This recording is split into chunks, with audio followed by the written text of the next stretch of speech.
नमस्कार, आप देख रहे हैं पल्स 24 न्यूज और मैं हूं आपके साथ सपना पांडे। चलिए रुक करते हैं इस वक्त की खास खबर की ओर। महाराष्ट्र के आमगांव विधानसभा चुनाव में राष्ट्रीय गोंडवाना बिरसा ब्रिगेड और CFR समिति के उम्मीदवार बिलास भोगारे का समर्थन बढ़ता जा रहा है। पूर्व विधायक संजय पुराम और महाविकास अघाड़ी के उम्मीदवार राजकुमार पुराम भोगारे के खिलाफ चुनौती पेश करेंगे। 20 नवंबर को होने वाले विधानसभा चुनाव के मद्देनजर विलास चकाटे ने आमगांव निर्वाचन क्षेत्र में भोगारे के लिए अपने समर्थन की घोषणा की। चकाटे ने चिचगढ़ में एक प्रचार सभा में कहा, आमगांव देवरी क्षेत्र में आदिवासी और OBC समुदाय की बड़ी संख्या है। चकाटे के इस समर्थन से भोगारे को चुनाव में फायदा मिलने की उम्मीद जताई जा रही है। खासकर आदिवासी और OBC समुदाय के बीच महायुति और महाविकास अघाड़ी के उम्मीदवार से भी खुली अपील की गई है। मी विलास चकाटे, अपक्ष उमेदवार। आज मी या ठिकाणी असे जाहीर करतो की मी सन्माननीय विलासदादा भोगारे राष्ट्रीय गोंडवाना पक्षाचे अधिकृत उमेदवार यांना आज आम्ही आमच्या सर्व कोर कमिटी मार्फत आम्ही यांना जाहीर समर्थन दिलं आहे। यानंतर येणाऱ्या 20 तारखेला आमच्या आमगाव विधानसभेत बहुमताने या ठिकाणी विजय नक्कीच होईल।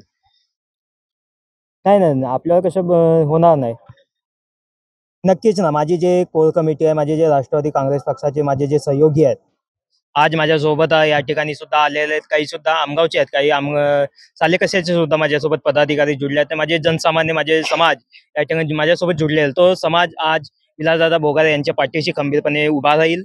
नक्कीच येणाऱ्या 20 तारखेला त्यांच्या बहुमताने विजय होईल। पुराम वर्सेस अशी एक लढत या ठिकाणी होती, पण पुराम आणि राजकुमार लोटूजी पुराम यांनी लुटारूच पुराम आहे ते त्यांना कुठल्याही म्हणजे आमगाव विधानसभेचे किंवा जनसामान्यपर्यंत अजूनपर्यंत पोहोचलेले नाही। अशा माणसाने या महाविकास आघाडीने या ठिकाणी उमेदवारी दिली।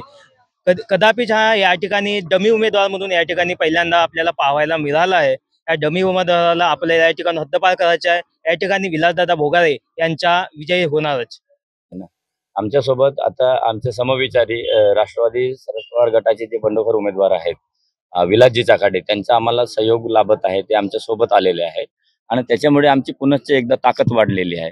आणि याच्यापूर्वी आम्ही संपूर्ण 107 ग्रामसभांमध्ये जे वर्किंग केलेलं आहे देवरी तालुक्यातल्या, सोबतच सालेकसाचा जो बेल्ट आहे, सोबतच आमगावचा जो बेल्ट आहे, मागचे जे SC/ST उपवर्गीकरणाचे जे विषय होते सगळ्यात जास्त त्यांना हँडल आम्ही केलेला आहोत। याच्यापूर्वी आदिवासींमध्ये तो धनगरांचा बोगसवाला जो गणित होता त्याला सुद्धा आम्ही ऑपरेट केलेला आहोत। याच्यापूर्वीचे जेवढे जल जमीन जंगलाचे आंदोलन झाले 2017च्या नंतर 2021-22 मध्ये सर्व जनतेने पाहिलेलं आहे की आम्ही कुठल्या कुठल्या स्तरावरती हे आंदोलन केलेले आहे। त्याच्यामुळे त्यांच्या जे उमेदवार आहेत, आता संजय भाऊ पुराम त्यांच्याबद्दल तुम्हाला माहितच आहे। ते कोटी जातात जिंकल्यावर आणि मागच्या 5 वर्षात कुठे गेले होते ते सगळं तुम्हाला माहित आहे। नंतर जे दुसरे आहेत जे कोण राजकुमारजी पुराम साहेब, ते डेप्टी शिव होते। डेप्टी शिव माणूस म्हणजे राजकारणामध्ये आणि त्या प्रशासनामध्ये थोडासा फरक आहे।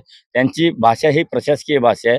राजकारणामध्ये सर्व तळागाळातल्या माणसांचा विचार करून त्यांना जोडून काम करावं लागते। ती शैली आणि तो काम तसं वक्तृत्व किंवा तसं त्यांचं नेतृत्व आम्हाला कुठेही दिसत नाही।